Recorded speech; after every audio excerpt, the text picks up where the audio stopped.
Para la exploración se utilizarán estos 3 puntos. Primero, la inspección.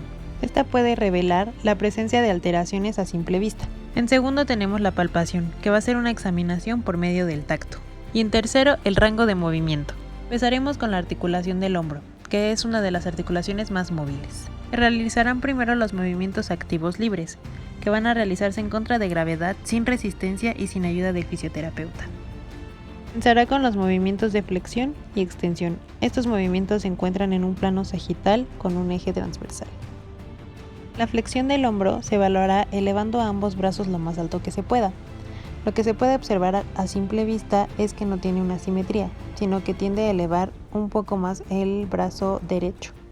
Al momento de realizar el movimiento, se puede observar que la cabeza está ligeramente inclinada y rotada hacia la izquierda. Los músculos que participan en este movimiento es el deltoides y el pectoral mayor superior. En el movimiento de extensión se llevarán ambos brazos lo más atrás que se pueda. Lo que se puede observar que el paciente tiende a compensar, llevando la cabeza hacia adelante y el tronco también ligeramente hacia adelante. Los músculos que se activan en este movimiento es el dorsal ancho, el redondo mayor y el pectoral mayor inferior. Los siguientes movimientos que se realizarán es la abducción y aducción. Estos movimientos se encuentran en un plano coronal con un eje antero-posterior.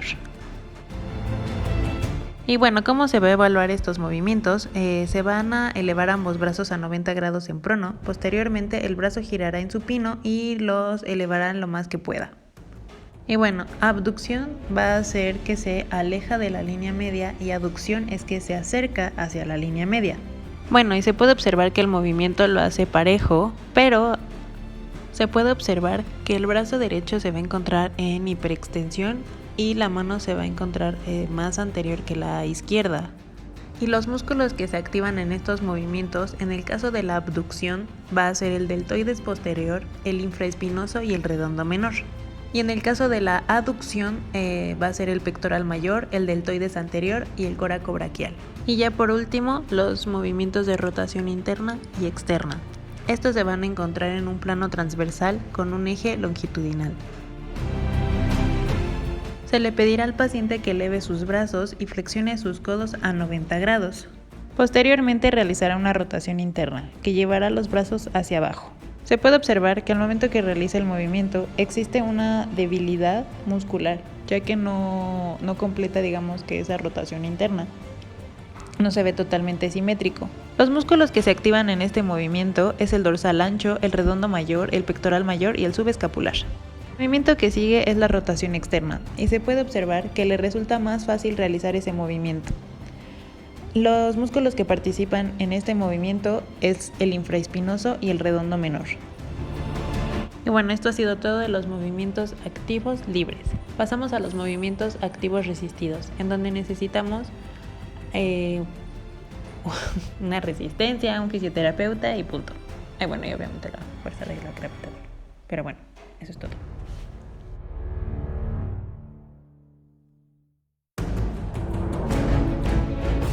En flexión, el paciente se va a encontrar en sedestación, se le va a pedir que eleve su brazo hasta los 90 grados. El fisioterapeuta se encontrará por detrás del paciente, colocará una mano por encima del acromio para estabilizar la articulación del hombro y la otra va a oponer una resistencia por arriba del codo. Posteriormente se le harán 2 resistencias, una resistencia mínima y una resistencia máxima. Posteriormente el paciente dejará su brazo en 90 grados y el fisioterapeuta opondrá una resistencia hacia abajo y el paciente tratará de evitar que le bajen su bracito. Al final, el paciente pudo vencer las resistencias. Para el movimiento de extensión, el paciente se va a colocar en posición prona. El fisioterapeuta estabilizará colocando su mano sobre la escápula y colocará la otra mano oponiendo una resistencia sobre la articulación del codo. El paciente tratará de elevar su brazo, venciendo la resistencia mínima, posteriormente la resistencia máxima. Lo que se puede observar que el paciente para poder superar esta resistencia, tiende a compensar con la cadera. También se puede ver cómo se mueven ligeramente el tronco y los hombros.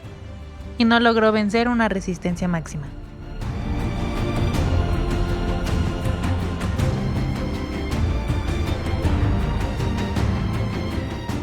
En la abducción se utilizará el mismo método de estabilización y de resistencia que en el movimiento de la flexión. Y bueno, como se puede ver en el video, podemos ver que al momento que se le pone la resistencia empieza a compensar un poquito para poder vencer esa resistencia. También se puede apreciar que al momento en que el paciente realiza el movimiento contra resistencia, empieza a rotar su cabeza hacia la izquierda.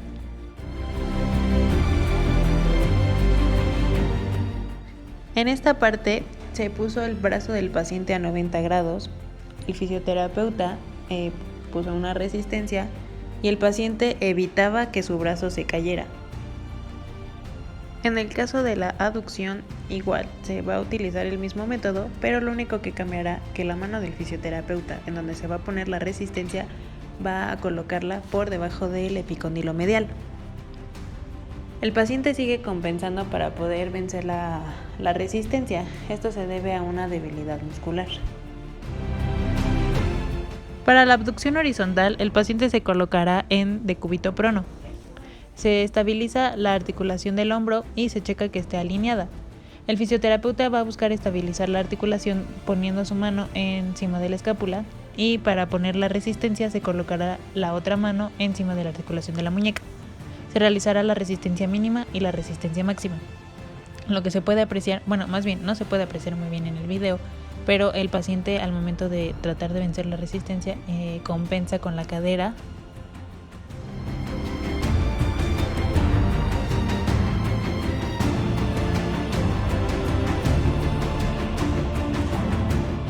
Se realizará una rotación externa. Se colocará igual el paciente en posición prona, dejará un espacio libre y dejará colgando su brazo. Con una mano el fisioterapeuta estabilizará la articulación de codo y con la otra opondrá una resistencia, colocándolo encima de la muñeca. Colocará igual dos resistencias, una resistencia mínima y una resistencia máxima. Lo que se puede observar es que el paciente igual compensó con el tronco al momento de tratar de vencer la resistencia. Para el movimiento de rotación interna, el paciente igual se encuentra en decúbito prono. Se busca que también la articulación del hombro esté alineada. El fisioterapeuta con una mano va a estabilizar la articulación del codo y con la otra mano va a oponer una resistencia poniéndola encima de la muñeca. Igual se colocarán las dos resistencias mínima y máxima. Y bueno, y lo que se puede observar que al momento de que el paciente trata de vencer esa resistencia, empieza a compensar con la cadera y ligeramente con el tronco.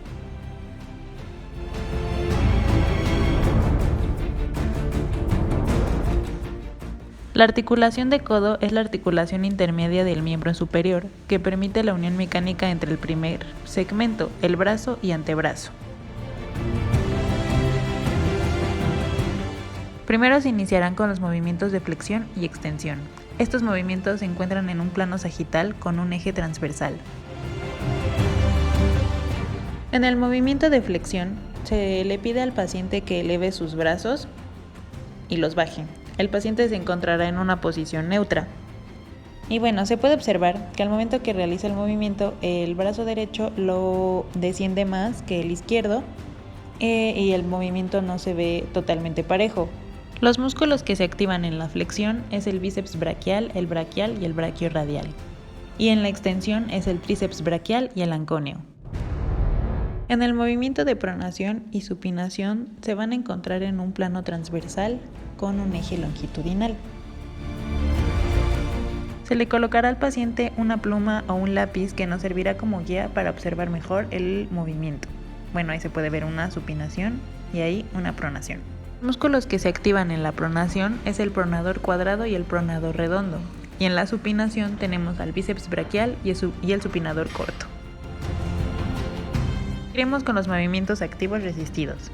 Empezaremos con el movimiento de flexión y extensión. En esta parte se colocará al paciente en bipedestación, en donde se estabilizará la articulación del hombro, pero cambiará la mano donde se opone a la resistencia. Mano con la que se opone la resistencia se colocará encima de la muñeca. El paciente realizará los movimientos de flexión y extensión. Se le colocará una resistencia mínima y una resistencia máxima.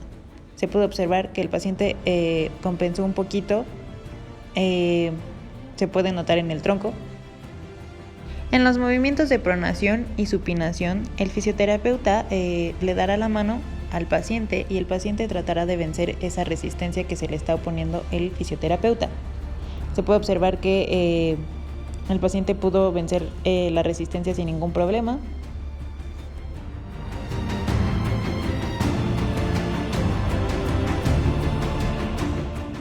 En la articulación de muñeca igual se comenzará con los movimientos activos libres. Empezaremos con el movimiento de flexión y extensión. El paciente se encuentra en bipedestación con los codos flexionados y el paciente realizará los movimientos de flexión. Lo que se puede observar a simple vista es que la mano izquierda la eleva más que la otra. En flexión de muñeca se activan los siguientes músculos: el flexor radial del carpo, el flexor cubital del carpo y el palmar largo. En el movimiento de extensión se utilizará la misma posición, lo único que cambiará que el movimiento irá hacia abajo. Y bueno, lo que se observa al momento que realiza el movimiento de extensión, el paciente tiende a compensar y eleva ligeramente los hombros. Para los movimientos activos resistidos de muñeca, el paciente se encontrará en bipedestación. El fisioterapeuta le indicará que le muestre la palma de la mano. Posteriormente realizará el movimiento. Después se le aplicará una resistencia mínima y máxima, colocando esa resistencia en las falanges. Se puede observar que el paciente lo puede realizar sin problema y tuvo una ligera compensación. Y eso ha sido todo en los movimientos activos, resistidos y libres.